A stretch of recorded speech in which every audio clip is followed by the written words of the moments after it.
Des Moines is like every other large city in the United States. Recent studies have shown that a household of two individuals, both making minimum wage, are unable to afford housing in any major city in the United States. That's just not acceptable.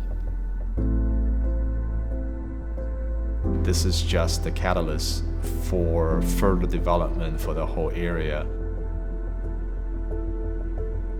Where the Fort Des Moines is located, it's kind of an older part of town that has not received much care and attention. This part of the city has been neglected for many, many years.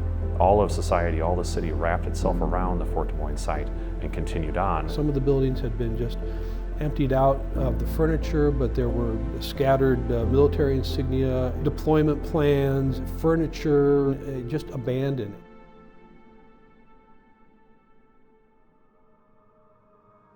Fort Des Moines was established in the early 1900s as a cavalry outpost. It's always had a rich history of diversity because it's one of the first cavalries to train the first black officers as a group for the United States Army. African Americans from all across the country came to be a part of that first officer training class.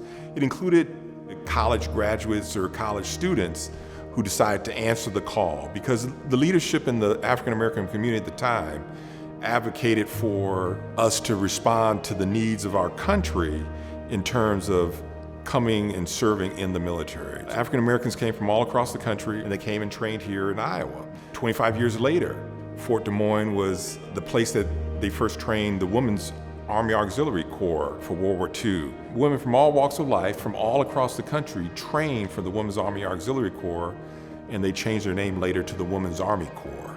They came here and they trained for different specialties to support the war effort. And Fort Des Moines is a location of this major first with African American training officers, and then coming in with the WAACs and having training for them as well.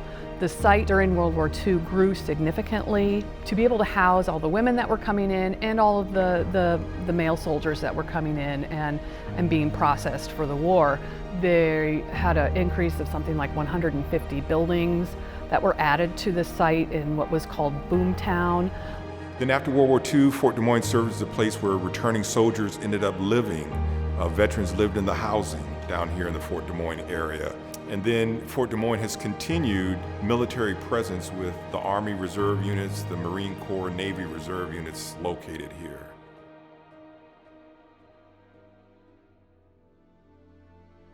One of our early meetings with the city, Rita Connor, who's been just a huge cheerleader for this project and a cheerleader for the city of Des Moines, asked us, what is it you want to do down there? And our response is, we want to create a neighborhood. It's not just housing, it's a neighborhood, and we wanted to see that happen. You know, the city at this point had done the Western Gateway, had done the East Village, and now it was the South Side's turn.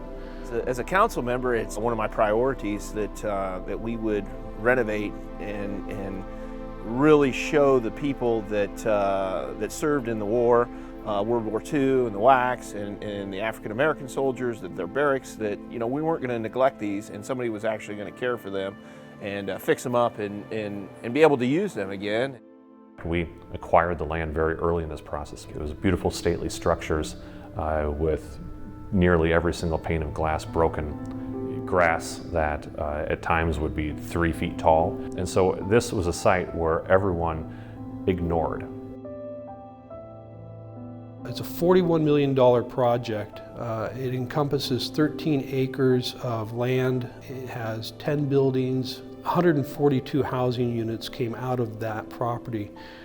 It's a large site. It's the largest affordable housing project in Iowa. It's the largest historic tax credit project in Iowa. We've believed so strongly in what the mission of this project would do and how big of an example this would be, not only to other developers, but the community as a whole, that this is something that we were willing to fully commit to.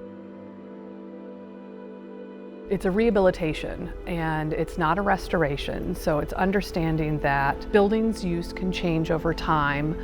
but you want it to still be able to respect and reflect the history and to maintain those qualities which make it so significant. So the design focused on inserting what's new into the historic. The focus was to not touch the historic so that we took away from it.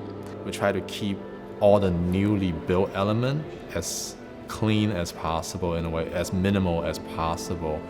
So all the walls and doors are all white, and then we intentionally hid most of the light fixtures so they do not become distractions within the historic volume. I think in the end, this final design ended up allowing the historic elements to shine through, and the newly built elements sort of became the quiet and contrasting backdrop against these historic elements. We focused on showing the difference between the new and the old, so we didn't draw away from the historic. The site strategy really focused on, one, respecting the history of the place. So there was a grid of streets that had already been introduced. So we worked with the existing streets and expanded them to allow those to be areas where we could park cars and have entries into buildings. So the least invasive design possible to respect the history of the architecture and of the site. Just seeing these buildings come back to life, this is what we live for in our job. It's to see buildings that were vacant for so long be put back to use and to be loved by somebody else. Walking into those buildings now and seeing what the architects and design team have done with them, and having seen what they were before, and now you walk in there and it's full of sunlight coming in through clear story windows that are no longer blocked up, and it's clean, and it's doors that open and lead into pleasant spaces. Yeah, it's great to see this place occupied. So when you first walk in, the brick and the high ceilings and the white interior, the concrete floors are very modern, very urban, and set in a very rural area. I enjoy living in a historic place.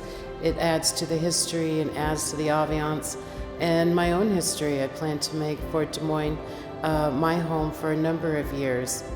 These are wonderful pieces of history, and to use them in a very creative way to save that architecture was important. And also the fact that programmatically that it was providing affordable housing in a neighborhood and an area that really needs more affordable housing. So high quality affordable housing in a strategic location that helps save historic buildings were just tremendous benefits of this project. Nobody wants to have affordable housing in their backyard.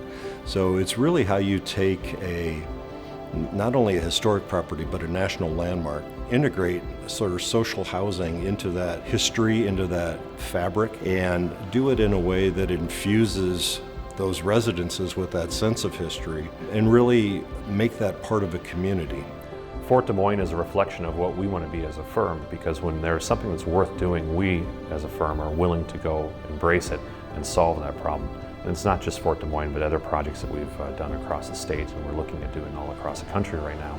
If we can make a strong line and connection for our residents and for the people who live in the communities that we serve between our culture, safe housing, affordable housing, and community redevelopment, I think all of society is going to be better off. It's not just the people who live in Fort Des Moines who are going to be affected by this, it's everyone in central Iowa. And that right there is a great marriage between our social goals and rebuilding the community.